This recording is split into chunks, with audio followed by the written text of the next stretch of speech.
एक बड़े बैंक की लॉबी में चमकदार फर्श पर सफेद रोशनी झिलमिला रही थी। करीने से सूट पहने ग्राहक एटीएम क्षेत्र में आ जा रहे थे।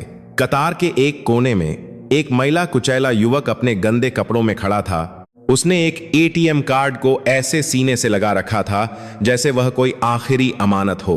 उसका चेहरा थका हुआ था, फिर भी उसकी आंखें विनम्रता से झुकी हुई थीं। भाई साहब, जरा यहां आना, एक महिला की तीखी आवाज ने माहौल को चीर दिया। वह सफेद शर्ट पहने एक बैंक कर्मचारी थी। नाम था स्नेहा। वह तेजी से आगे बढ़ी। उसकी ठुड्डी अभिमान से ऊंची उठी हुई थी। यह बैंक की लॉबी है, कोई भिखारियों का अड्डा नहीं, उसने अपनी बाहों को सीने पर बांधते हुए कहा। 2 सुरक्षा गार्ड उस युवक की बाहें पकड़ने के लिए आगे बढ़े। मैं बस गुरुकुल के लिए पैसे निकालने आया हूं बहन जी। उसकी आवाज धीमी थी, लगभग सुनाई नहीं दे रही थी। बस ज्यादा बहाने मत बनाओ, इससे पहले कि मैं पुलिस को बुलाऊं, यहां से निकल जाओ, स्नेहा चिल्लाई। दूसरे ग्राहक देख रहे थे। कुछ ने सिर हिलाया, कुछ ने तिरस्कार से देखा। युवक सिर झुकाए एक अपराधी की तरह बाहर ले जाया जा रहा था, जबकि उसके हाथ में एटीएम कार्ड कांप रहा था। उसे नहीं पता था, कुछ कदम पीछे कोई चुपचाप यह सब रिकॉर्ड कर रहा था। और ऊपर की मंजिल पर कार्ड पर छपे गुरुकुल का नाम अभी अभी एक वरिष्ठ अधिकारी के कंप्यूटर स्क्रीन पर दिखाई दिया था। शाम की हवा उस पुराने आश्रम के प्रार्थना कक्ष की खपरैल की दरारों से होकर धीरे धीरे बह रही थी। बाहर छोटे छात्रों द्वारा संस्कृत के श्लोकों का पाठ करने की आवाज चिड़ियों की चहचहाहट के साथ मिल रही थी। बरामदे में एक दुबला पतला युवक फटे पुराने कुर्ते में पालथी मारे बैठा था, जो सफेद बालों वाले गुरुजी के सामने सम्मान से सिर झुकाए हुए था। सोहन लाल। उस कोमल पुकार ने सोहन के दिल की धड़कन बढ़ा दी। जी गुरुजी, उसने धीरे से जवाब दिया। गुरुजी ने एक छोटा लिफाफा और एक नीले रंग का एटीएम कार्ड आगे बढ़ाया, जो बिल्कुल नया लग रहा था। कुछ दिन पहले आश्रम के खाते में एक छात्रवृत्ति का पैसा आया है, गुरुजी ने कहा। रकम छोटी नहीं है, भेजने वाले ने बस इतना लिखा है, ईश्वर का एक सेवक जो इस आश्रम के गुरुओं की अच्छाई का बदला चुकाना चाहता है। सोहन ने उस कार्ड को सावधानी से देखा, जैसे वह एक ऐसी अमानत को देख रहा हो जो एक गरीब शिष्य के हाथों के लिए बहुत बड़ी थी। गुरुजी, आपने यह जिम्मेदारी मुझे क्यों सौंपी? उसकी आवाज लगभग फुसफुसाहट में थी।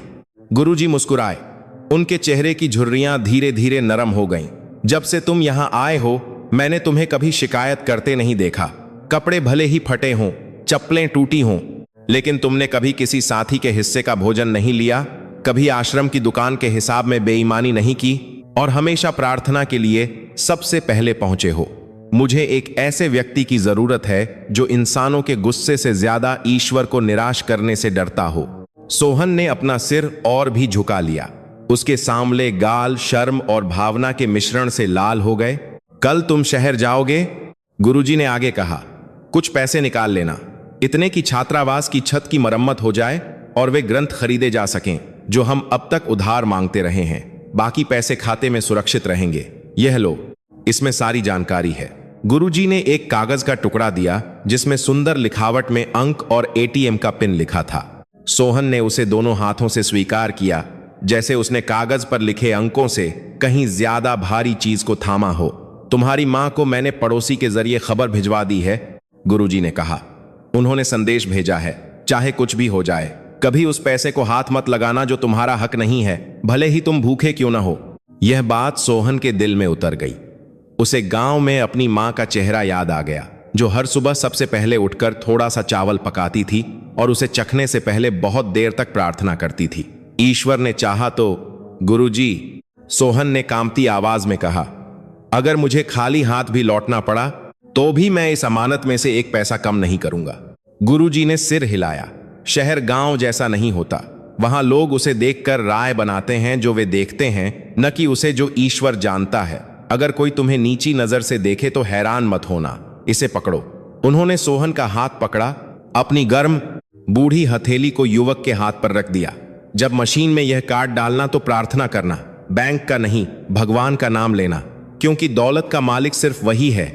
उस रात छात्रावास के घुटन भरे कमरे में सोहन ने अपना एकमात्र थोड़ा साफ कुर्ता, एक धोती और एक छोटा तौलिया पैक किया। एटीएम कार्ड को एक पतली प्लास्टिक में लपेटकर अपने पुराने थैले की सबसे भीतरी जेब में रख दिया। दूसरे छात्र चमकती आंखों से देख रहे थे। कुछ को ईर्ष्या हो रही थी, लेकिन ज्यादातर प्रार्थना कर रहे थे, दुआ करना कि हमारी छत अब और न टपके। सोहन, एक दोस्त ने हंसते हुए कहा। सोहन मुस्कुराया। पहले मेरे लिए दुआ करना कि मैं सही सलामत पहुंच जाऊं, उसने जवाब दिया। कमरे के बाहर रात का आकाश फैला हुआ था। वह एक पल के लिए खड़ा रहा, बादलों के बीच बचे हुए तारों को देखता रहा। मन ही मन उसने फुसफुसाया, हे ईश्वर, मैं तो बस एक शिष्य हूं जिसे अभी सारे ग्रंथ भी याद नहीं है, लेकिन आपने इतनी बड़ी अमानत सौंपी है। कृपया कल मेरे हर कदम की रक्षा करना। गांव के मंदिर से शाम की आरती की ध्वनि गूंज रही थी, जो उसकी यात्रा की रात का आगाज कर रही थी।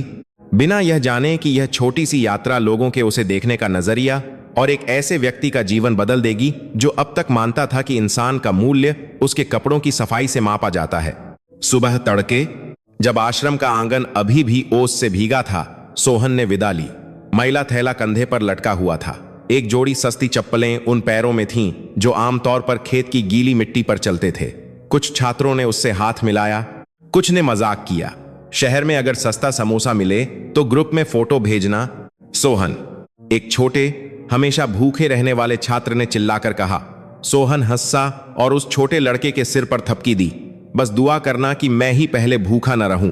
गुरुजी उसे फाटक तक छोड़ने आए, इससे पहले कि युवक एक पड़ोसी के साझा जीप में बैठे जो उसे बस अड्डे तक छोड़ने को तैयार था। किसी पर बहुत ज्यादा भरोसा मत करना, लेकिन किसी के बारे में बुरा भी मत सोचना। बीच का रास्ता अपनाना, गुरुजी ने सलाह दी। जी गुरुजी, सोहन ने जवाब दिया। बस अड्डे की यात्रा के दौरान सुबह की ठंडी हवा उसके चेहरे से टकराई। सड़क की धूल उसके ऊपर जम गई, जिससे उसकी त्वचा और भी सांवली लग रही थी। उसे इसकी कोई परवाह नहीं थी। उसके दिमाग में केवल एटीएम मशीन की तस्वीर थी, जिसे उसने अब तक केवल बैंक के ब्रोशर में देखा था। शहर जाने वाली सरकारी बस ब्रेक की तीखी आवाज के साथ आई। उसका रंग फीका पड़ गया था, सीटें फटी हुई थीं। सोहन चढ़ा और गुरुजी द्वारा दिए गए पूरे पैसों से टिकट खरीदा। वह सबसे पीछे की सीट पर बैठ गया। उसके दोनों तरफ बोरियां और दूसरे लोगों के सूटकेस थे जो अपनी अपनी उम्मीदों का पीछा कर रहे थे। एक फेरी वाला पानी की बोतलें और चिप्स बेचता हुआ गुजरा। सोहन ने धीरे से सिर हिला दिया। उसका पेट खाली था, लेकिन उसने सब्र करना चुना। उसकी जेब में जो थोड़े से पैसे थे, वे वापसी के किराए के लिए काफी होने चाहिए थे। क्या पता कोई अनहोनी हो जाए। यात्रा के दौरान उसने अपनी आंखें बंद कर लीं, धीरे धीरे मंत्र जाप करता रहा। कभी कभी बुरे ख्याल आते, एटीएम कार्ड गिर गया, थैला छीन लिया गया, मशीन ने कार्ड निगल लिया, या उसने गलत बटन दबा दिया और पैसे गायब हो गए। जब भी यह ख्याल आता, वह अपना थूक निगलता, गुरुजी के शब्द याद करता, दौलत का मालिक बैंक नहीं, ईश्वर है। जब बस आखिरकार शहर के बड़े बस टर्मिनल में पहुंची, तो दूर से ऊंची इमारतों की कतार ने उसका स्वागत किया। सोहन ने आश्चर्य से देखा, थोड़ा डर भी गया। शहर इतना बड़ा है? वह बुदबुदाया। वह जल्दबाजी में भागते लोगों की भीड़ में उतर गया। हॉर्न का शोर, ऑटो चालकों की चीखें और विक्रेताओं की आवाजें एक साथ मिल गईं। उसकी जेब में गुरुजी द्वारा लिखे गए बैंक की शाखा के पते वाला छोटा कागज, जिसे वह बार बार छू रहा था, कहीं खो न जाए। ऑटो रिक्शा लेने के बजाय उसने पैदल चलना चुना। पैसे बचाने के अलावा वह किसी ऐसी सवारी पर नहीं चढ़ना चाहता था जिसका किराया उसे पता न हो। दोपहर होते होते उसे सड़क के किनारे एक छोटा सा मंदिर मिला। वह अंदर गया, अपना थैला रखा और हाथ मुंह धोए। ठंडा पानी उसके चेहरे पर पड़ा, थोड़ी ताजगी लाया। प्रार्थना के बाद वह मंदिर के एक कोने में थोड़ी देर के लिए अपनी पीठ सीधी करने के लिए लेट गया। इरादा तो बस पैर सीधा करने का था, लेकिन थकान ने उसकी आंखों को ज्यादा देर के लिए बंद कर दिया। जब वह जागा तो सूरज पश्चिम की ओर झुक चुका था। वह चौंक गया। हे भगवान, मैं तो सो गया, वह फुसफुसाया। उसने जल्दी से अपना थैला ठीक किया, यह पक्का किया कि एटीएम कार्ड अभी भी भीतरी जेब में सुरक्षित है। बैंक बंद होने से पहले अभी भी समय था, लेकिन उसे जल्दी करनी थी। जब वह आखिरकार उस बैंक शाखा के सामने खड़ा हुआ, तो उसने अपना थूक निगला। इमारत ऊंची थी, उसकी दीवारें ज्यादातर कांच की थीं।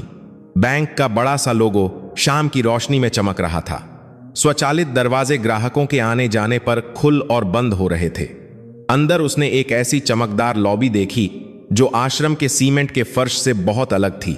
भगवान का नाम लेकर उसने धीरे से कहा, अब और भी गंदे हो चुके कपड़ों और एक ऐसे चेहरे के साथ जिसे वह फिर से साफ नहीं कर सका था, सोहन ने एक ऐसी दुनिया में कदम रखा जो उसे सिर्फ उसके बाहरी रूप से आंकने वाली थी। एयर कंडीशनर की ठंडी हवा ने सोहन के कांच के दरवाजे से गुजरते ही उसे घेर लिया। महंगी परफ्यूम की सुगंध ने उसे धीरे धीरे सांस लेने पर मजबूर कर दिया। उसके पैर अचानक चिकने संगमरमर के फर्श पर अजीब महसूस करने लगे। लॉबी के बाईं ओर इंतजार करने वाली कुर्सियों की कतार थी। दाईं ओर एटीएम मशीनें कतार में खड़ी थीं। सोहन सिर झुकाए धीरे धीरे एटीएम की कतार की ओर बढ़ा। जब वह उनके पीछे खड़ा हुआ तो कुछ लोगों ने अनजाने में ही उससे दूरी बना ली। उसे एहसास हुआ कि उसके कपड़े उस कमरे में किसी और से कहीं ज्यादा गंदे थे। कमरे के कोने में एक महिला जो करीने से सफेद शर्ट और काली स्कर्ट पहने हुए थी, एक कमरे से बाहर निकली जिस पर मानव संसाधन हेहार लिखा था। उसके सीने पर लगे नेम टैग पर लिखा था स्नेहा H.R.D।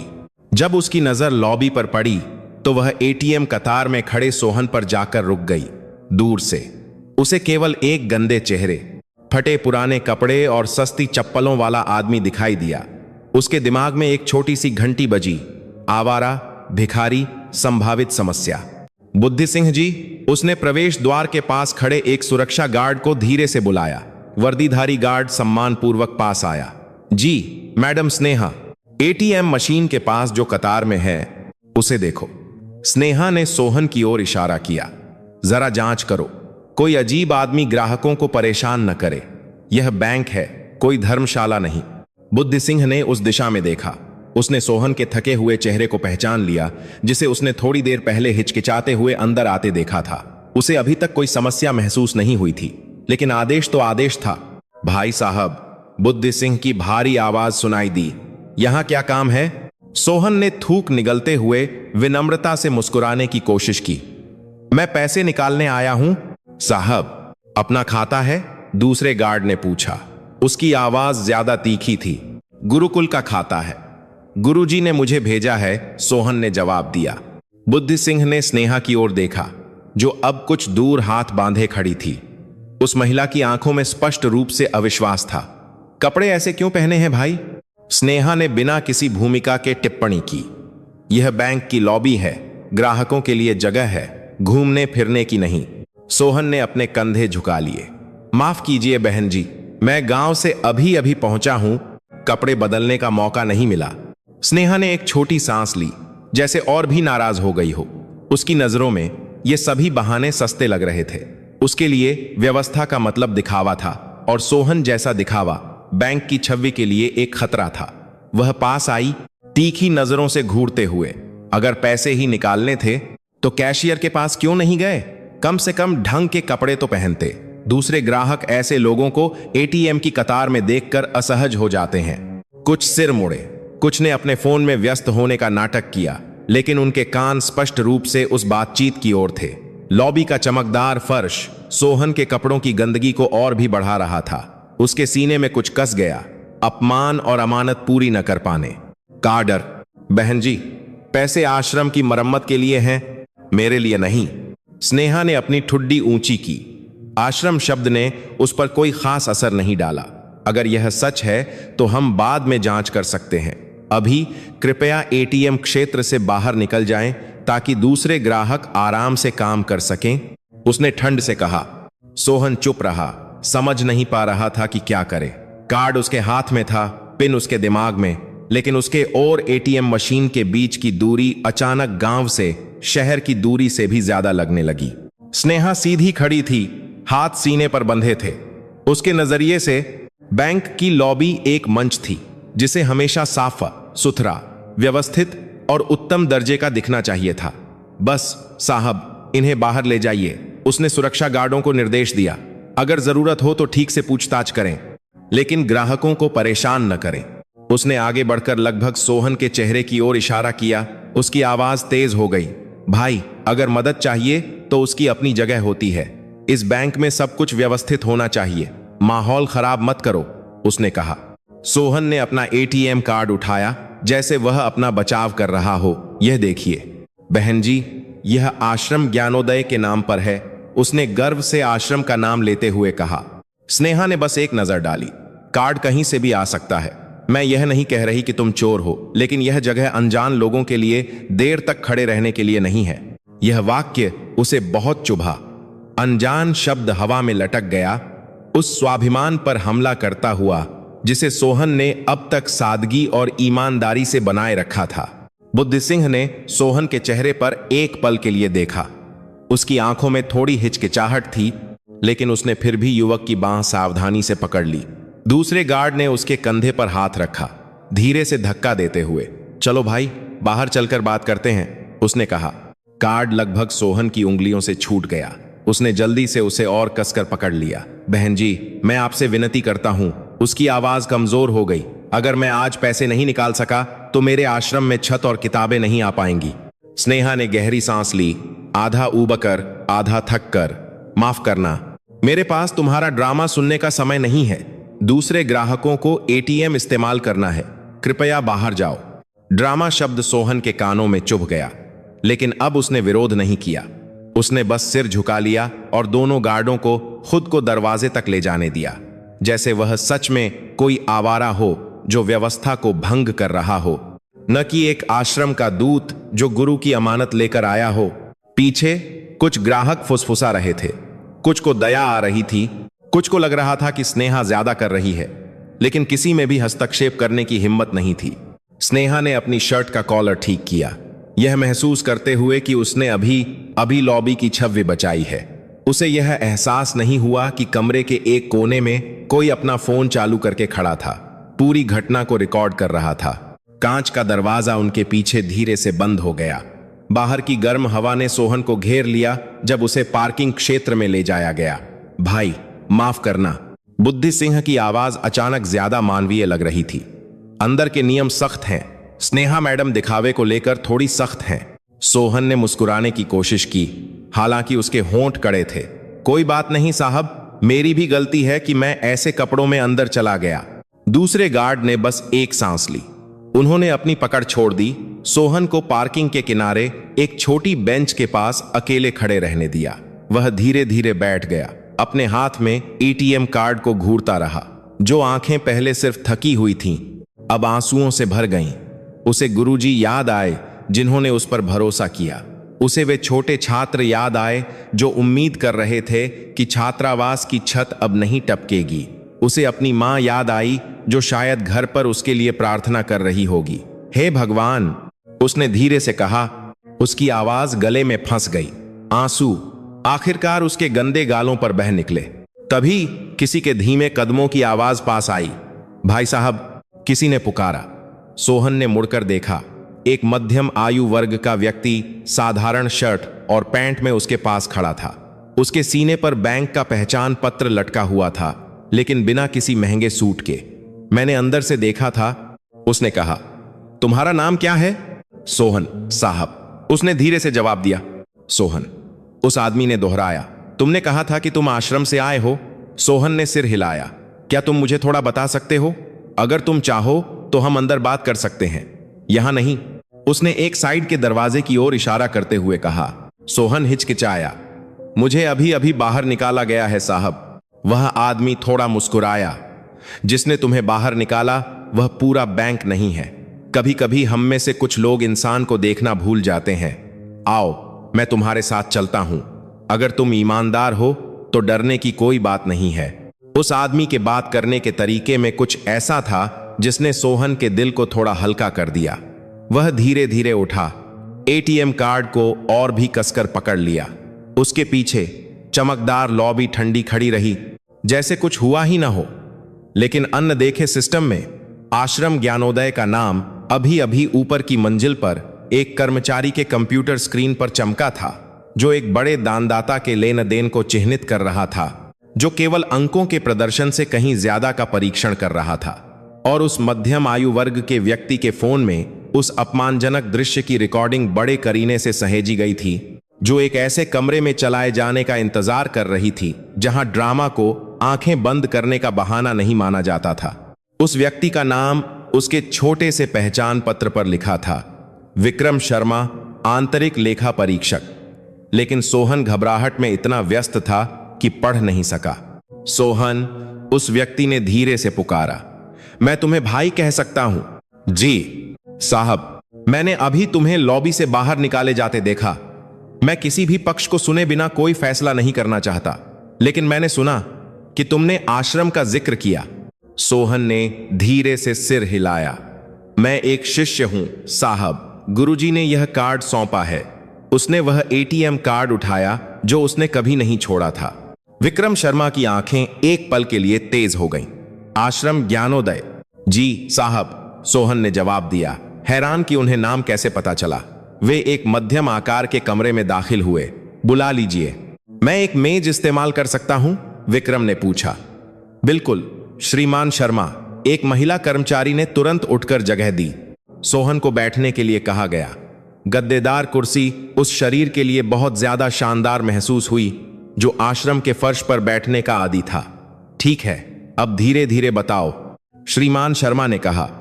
यहां क्यों आए और ऐसे फटे पुराने कपड़ों में क्यों? सोहन ने अपनी कहानी बताई। गुरुजी द्वारा सौंपे गए एटीएम कार्ड के बारे में, सस्ती बस की यात्रा के बारे में और सड़क किनारे के मंदिर में सोने के बारे में। उसने अपनी शर्मिंदगी नहीं छिपाई। कपड़ों की बात करें तो साहब, मुझे बदलने का समय नहीं मिला। जेब खर्च भी मैंने बचाकर रखा। डर था कि वापसी के किराए के लिए कम न पड़ जाए। श्रीमान शर्मा ने बिना टोके सुना। क्या मैं तुम्हारा कार्ड और पहचान पत्र देख सकता हूं? उन्होंने पूछा।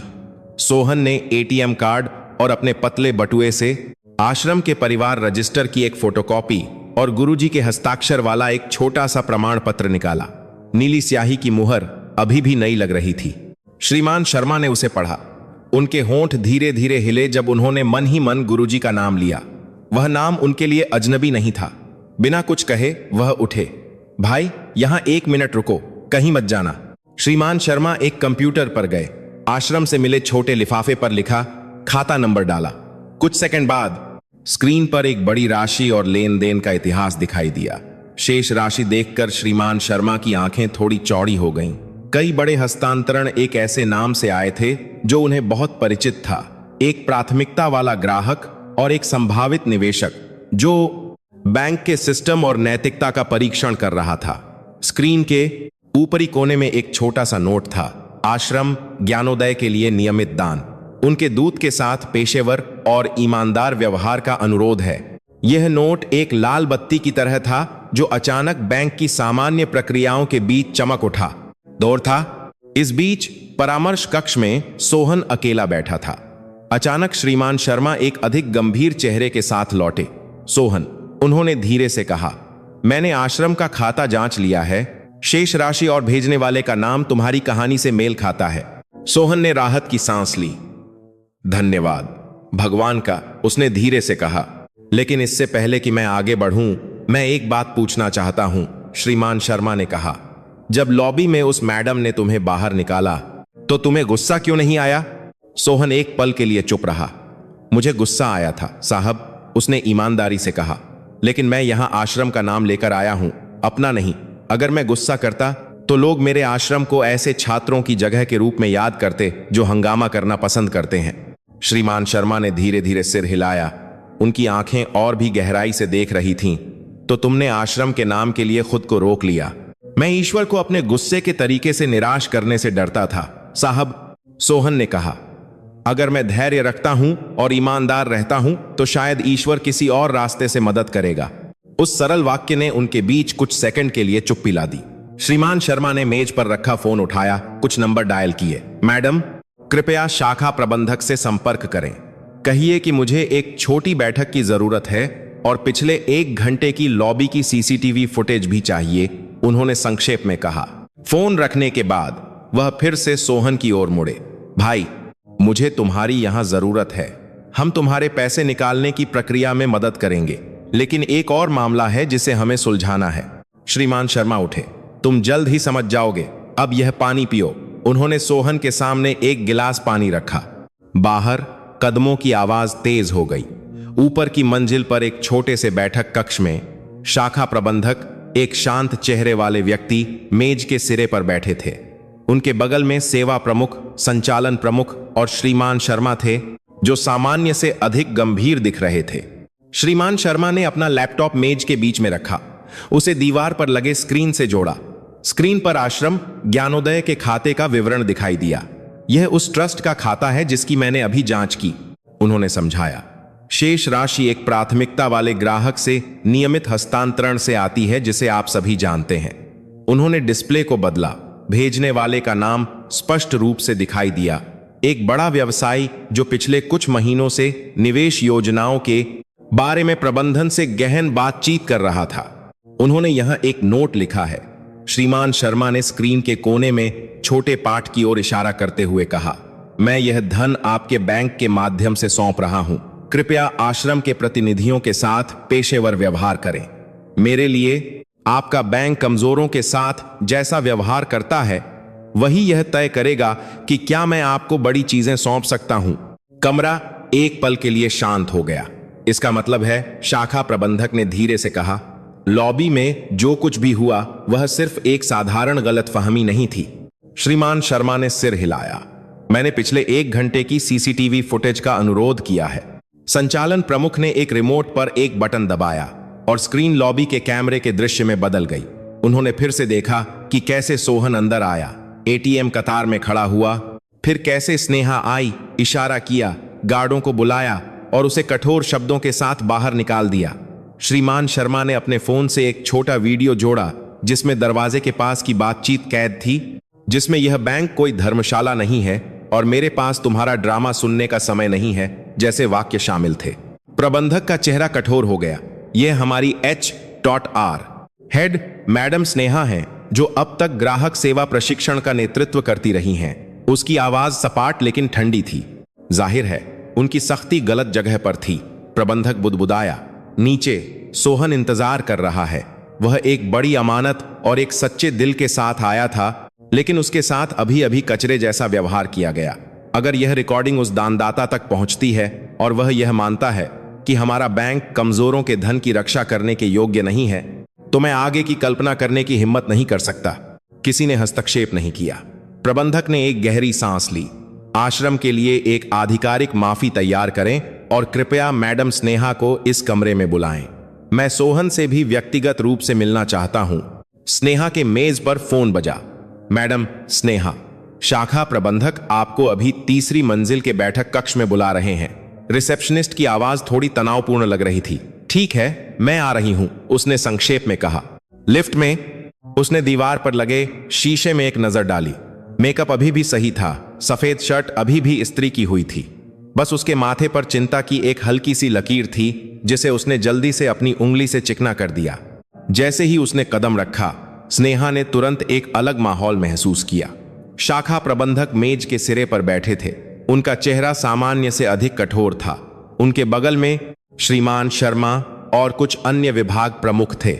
दीवार पर लगे स्क्रीन पर सीसीटीवी फुटेज का एक रुका हुआ शॉट था।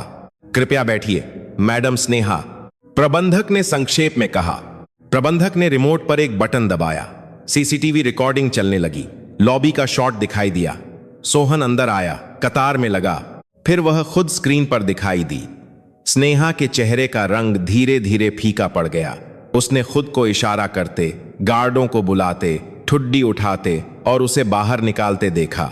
हमारे पास फोन से एक रिकॉर्डिंग भी है। श्रीमान शर्मा ने एक छोटा वीडियो चलाया जिसने उस दृश्य में आवाज जोड़ दी। स्नेहा के शब्द इतने स्पष्ट रूप से सुनाई दे रहे थे जो शांत कमरे में गूंज रहे थे। मैडम स्नेहा, अंत में प्रबंधक बोला, यह करते समय आप क्या सोच रही थी? स्नेहा ने थूक निगला। मैं बस ग्राहकों की सुविधा का ध्यान रख रही थी। साहब, अगर इस तरह के दिखने वाले लोग कतार में देर तक खड़े रहते हैं तो लॉबी गंदी लगती है। गंदी? प्रबंधक ने दोहराया, अपने गुस्से को काबू में रखते हुए। क्या आप जानती हैं कि वह व्यक्ति कौन था? स्नेहा ने धीरे से सिर हिलाया। शायद कोई आवारा, साहब। उसने कहा कि वह एक आश्रम का दूत है, लेकिन मुझे वह आश्रम ज्ञानोदय का एक दूत है। प्रबंधक ने बात काट दी। यह हमारे एक प्राथमिकता वाले ग्राहक और बैंक के एक बड़े संभावित निवेशक से छात्रवृत्ति प्राप्त करने वाला आश्रम है। उस ट्रस्ट के खाते में जिसे हम प्रबंधित करते हैं, उस ग्राहक का एक विशेष नोट है जिसमें आश्रम के प्रतिनिधियों के साथ व्यवहार के बारे में बताया गया है, और आपने HR के रूप में अभी अभी उनके दूत के साथ दूसरे ग्राहकों के सामने कचरे जैसा व्यवहार किया है। स्नेहा स्तब्ध रह गई। प्रबंधक के शब्द उसे बार बार थप्पड़ मार रहे थे। एक HR के रूप में आप ही हैं जो इतने समय से दूसरे कर्मचारियों को मुस्कान, अभिवादन और शिष्टाचार सिखा रही हैं, लेकिन जब आपकी परीक्षा हुई तो आप ही पहली थीं जिसने इसका उल्लंघन किया। स्नेहा ने शब्द खोजने की कोशिश की, लेकिन उसका गला सूख गया। इस बीच दूसरी मंजिल पर सोहन को एक ज्यादा शानदार कमरे में बैठाया गया था। भाई, कृपया यहां थोड़ी देर इंतजार करें, एक महिला कर्मचारी ने कहा, जो अब बहुत ज्यादा विनम्र लग रही थी। प्रबंधक आपसे मिलना और व्यक्तिगत रूप से माफी मांगना चाहते हैं। सोहन ने सिर हिलाया, अभी भी अविश्वास में। माफी? दरवाजा खुला। शाखा प्रबंधक अंदर आए। उनके पीछे श्रीमान शर्मा थे। नमस्ते सोहन, प्रबंधक ने अपना हाथ आगे बढ़ाते हुए अभिवादन किया। सलाम, सोहन ने जल्दी से खड़े होकर दोनों हाथों से हाथ मिलाते हुए जवाब दिया। सबसे पहले मैं लॉबी में हमारे एक कर्मचारी के व्यवहार के लिए माफी मांगना चाहता हूं। प्रबंधक ने बिना किसी लाग लपेट, चाहे उनका पहनावा कैसा भी हो। सोहन हकला गया। मैंने भी अगर माहौल खराब किया हो तो मैं माफी चाहता हूं साहब, उसने सहजता से कहा। प्रबंधक कड़वाहट से मुस्कुराया। देखिए, जिसे अपमानित किया गया वही सबसे पहले माफी मांग रहा है। श्रीमान शर्मा ने एक फाइल मेज पर रखी। यह आश्रम के शेष और लेन देन के इतिहास का प्रमाण है। जो पैसा आप निकालना चाहते थे वह हमने गुरुजी के नोट के अनुसार नकद में तैयार कर लिया है। एक महिला कर्मचारी एक मोटा लिफाफा लेकर अंदर आई। इससे पहले कि मैं यह सौंपूं, क्या मैं यह जान सकता हूं कि बाहर निकाले जाने के बाद तुम सीधे घर क्यों नहीं गए? प्रबंधक ने पूछा। सोहन ने उस लिफाफे को पकड़ा। मैं थोड़ी देर के लिए निराश हो गया था साहब, लेकिन मुझे गुरुजी का संदेश याद आया। अगर मैं यह अमानत पूरी नहीं कर पाता तो छात्रावास की छत टपकती रहेगी, किताबें कम रहेंगी। मेरे पास फिर से कोशिश करने के अलावा कोई चारा नहीं था। प्रबंधक ने धीरे धीरे सिर हिलाया। तुम्हें नहीं पता, लेकिन तुम्हारी ईमानदारी और धैर्य ने अभी अभी उस दानदाता की नजरों में हमारी साख बचाई है। उन्होंने श्रीमान शर्मा की ओर देखा। बाद में सोहन को बस अड्डे तक छोड़ देना, या अगर वह चाहें तो हम आश्रम के पास तक एक गाड़ी की व्यवस्था कर सकते हैं। सोहन स्तब्ध रह गया। धन्यवाद साहब, अगर इजाजत हो तो मैं घर जाने से पहले धन्यवाद देने के लिए बैंक के प्रार्थना कक्ष में जाना चाहता हूं। इस अनुरोध ने श्रीमान शर्मा के चेहरे पर एक छोटी सी मुस्कान ला दी। बिल्कुल, हमारा प्रार्थना कक्ष लंबे समय से इस तरह से इस्तेमाल होने का इंतजार कर रहा है। दूसरी मंजिल पर सोहन गलियारे के अंत में छोटे प्रार्थना कक्ष की ओर बढ़ा। उसके हाथ में अमानत के पैसे वाला लिफाफा भारी और साथ ही सुकून देने वाला महसूस हो रहा था। बैंक का प्रार्थना कक्ष सादा लेकिन साफ था। हरी कालीन बिछी हुई थी। सोहन ने दरवाजा धीरे से बंद किया, अपना थैला और लिफाफा बगल में रखा और फिर प्रार्थना के लिए खड़ा हो गया। उसकी पहली तकबीर कांपती आवाज में निकली। सजदे में उसने काफी देर तक अपनी सांस रोके रखी, आंसुओं को बिना आवाज के बहने दिया। आभार, राहत और बची हुई पीड़ा एक साथ मिल गई। तीसरी मंजिल पर एक अलग तरह के ठंडे कमरे में स्नेहा अपने सामने एक कागज के टुकड़े को देख रही थी। यह उसकी नौकरी से बर्खास्तगी का पत्र था। यह फैसला हमने मुख्य कार्यालय से सलाह मशविरा करने के बाद लिया है। शाखा प्रबंधक की आवाज सपाट लग रही थी। एक HR के रूप में सेवा और नैतिकता के मूल्यों का आपका उल्लंघन छोटा नहीं माना जा सकता। क्या पहले कोई चेतावनी नहीं दी जा सकती साहब? उसकी आवाज टूट रही थी। अगर यह एक छोटा मामला होता तो शायद चेतावनी काफी होती, प्रबंधक ने जवाब दिया। लेकिन हमें एक बड़े दानदाता और संभावित निवेशक द्वारा आंका जा रहा है। आपकी रिकॉर्डिंग इस बात का सबूत बन सकती है कि यह बैंक कमजोरों के धन की रक्षा करने के योग्य नहीं है। जोखिम बहुत बड़ा है। हमें साथ ही है। स्नेहा ने इस्तीफे के पत्र पर हस्ताक्षर किए। प्रबंधक ने उस पर आधिकारिक मुहर लगा दी। आपका पहचान पत्र और कार्यालय का एक्सेस कार्ड, प्रबंधक ने कहा। कृपया अभी सौंप दें। उसने अपने गले से डोरी उतारी। वह कार्ड जिस पर उसे हमेशा गर्व था अब एक बोझ जैसा लग रहा था। वह प्रबंधक के कमरे से धीमे कदमों से बाहर निकली। वह गलियारा जिसे वह आमतौर पर सिर ऊंचा करके पार करती थी अब लंबा लग रहा था। अपने कमरे में स्नेहा ने अपना निजी सामान इकट्ठा करना शुरू कर दिया। एक छोटा सा लकड़ी का प्लैक जिस पर लिखा था वर्ष का सर्वश्रेष्ठ कर्मचारी, जिसे उसने पिछले साल प्राप्त किया था। उसके नीचे अखंडता और सहानुभूति के बारे में शब्द खुदे हुए थे। स्नेहा कड़वाहट से मुस्कुराई। दूसरी मंजिल का गलियारा शाम के समय शांत होने लगा था। सोहन सीढ़ियों के पास हिचकिचाते हुए खड़ा था, अपना थैला और लिफाफा पकड़े हुए था। श्रीमान शर्मा उसे ले जाने के लिए गाड़ी की व्यवस्था कर रहे थे। विपरीत दिशा से तेज कदमों की आवाज सुनाई दी। सोहन ने मुड़कर देखा। स्नेहा गलियारे के अंत में दिखाई दी। एक गत्ते का डिब्बा पकड़े हुए थी। उसके बाल अभी भी करीने से बंधे हुए थे। उसकी शर्ट अभी भी उतनी ही सफेद थी, लेकिन उसकी आंखें सूजी हुई और लाल थीं। वे एक दूसरे को देख रहे थे। समय धीमा हो गया। आप अभी भी यहां हैं? उसने धीरे से कहा। जी बहन जी, सोहन ने जवाब दिया। मैं श्रीमान शर्मा का इंतजार कर रहा हूं। श्रीमान शर्मा एक मोड़ से प्रकट हुए, एक आधिकारिक कार की चाबियां लेकर। वह उन दोनों को आमने सामने खड़ा देखकर रुक गए। मैडम स्नेहा, उन्होंने अभिवादन किया। मैं सोहन से 1 मिनट बात करना चाहती हूं, उसने धीरे से कहा। अगर इजाजत हो? श्रीमान शर्मा ने सिर हिलाया। बिल्कुल, मैं प्रार्थना कक्ष के पास इंतजार करता हूं। वह चले गए। स्नेहा ने एक पल के लिए फर्श को देखा और फिर कहा, भाई क्या हम प्रार्थना कक्ष में बात कर सकते हैं? सोहन चौंक गया, लेकिन तुरंत सिर हिला दिया। जी बहन जी। वे बिना कुछ कहे साथ साथ चले। छोटे से बैंक के प्रार्थना कक्ष ने एक बार फिर गवाही दी। स्नेहा ने कोने में डिब्बा रखा, अपने जूते उतारे और हरी कालीन पर बैठ गई। सोहन ने एक सम्मानजनक दूरी बनाए रखते हुए बैठ गया। मुझे नहीं पता कि कहां से शुरू करूं, स्नेहा ने बात शुरू की। वहां से शुरू कीजिए जो दिल पर सबसे भारी हो, बहन जी, सोहन ने धीरे से जवाब दिया। स्नेहा ने एक गहरी सांस ली। मैं भी कभी गरीब थी भाई। छोटा सा घर था जो अक्सर बाढ़ में डूब जाता था। मां दिहाड़ी मजदूरी करती थी। जब भी मैं अमीर लोगों के दफ्तर जाती, मुझे हमेशा गंदा और अयोग्य महसूस होता था। मैंने खुद से वादा किया कि एक दिन मैं एक साफ सुथरी जगह पर काम करूंगी, करीने वाले कपड़े पहनूंगी और लोग मेरा सम्मान करेंगे। वह कड़वाहट से मुस्कुराई। आंसू फिर से बहने लगे।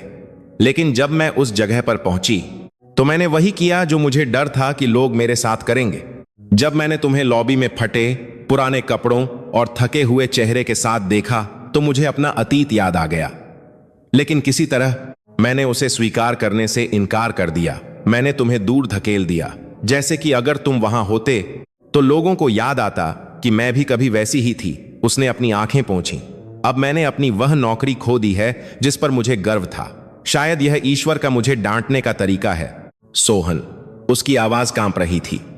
मैं माफी मांगती हूं, न केवल तुम्हें बाहर निकालने के लिए बल्कि तुम्हारा अपमान करने के लिए भी।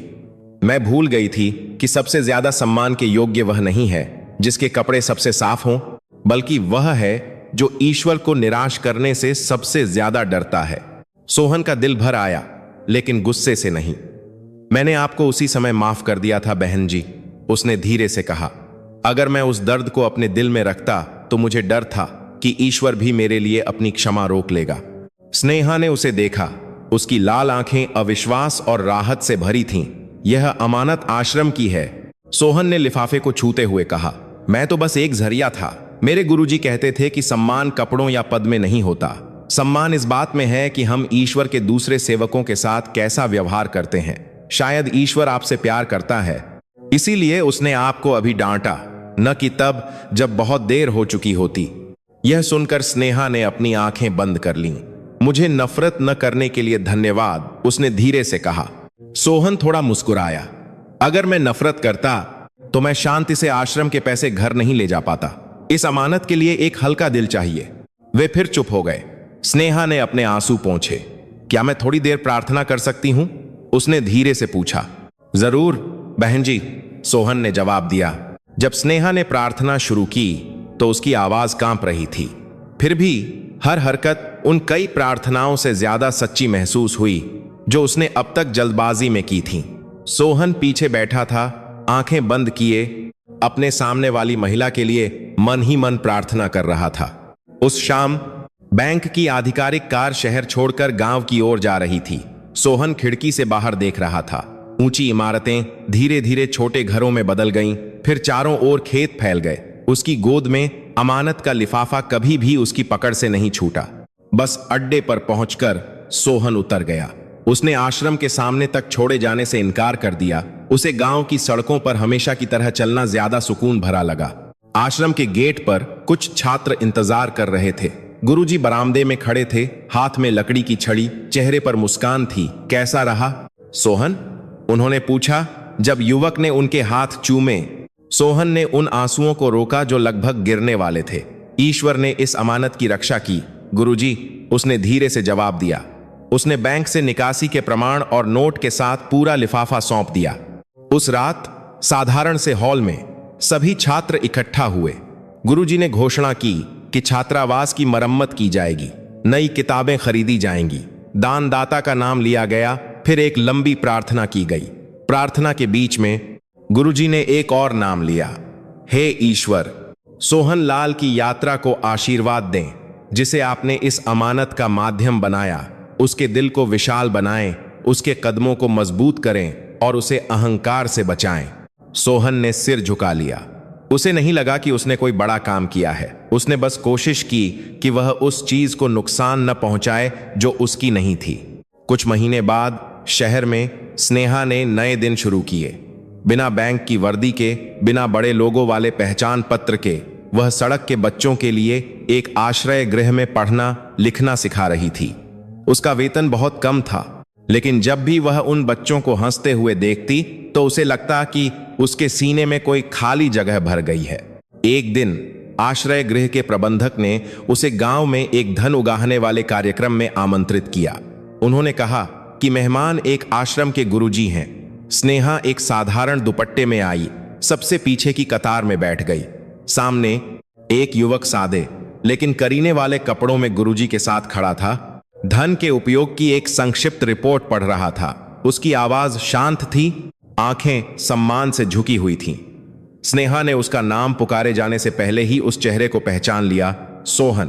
कार्यक्रम समाप्त होने के बाद सोहन पार्किंग क्षेत्र की ओर बढ़ा। स्नेहा ने हिम्मत करके पास जाने का फैसला किया। सोहन, स्नेहा ने धीरे से पुकारा। युवक मुड़ा और मुस्कुराया। उसकी आंखों में नफरत का कोई निशान नहीं था। स्नेहा, बहन जी, उसने जवाब दिया।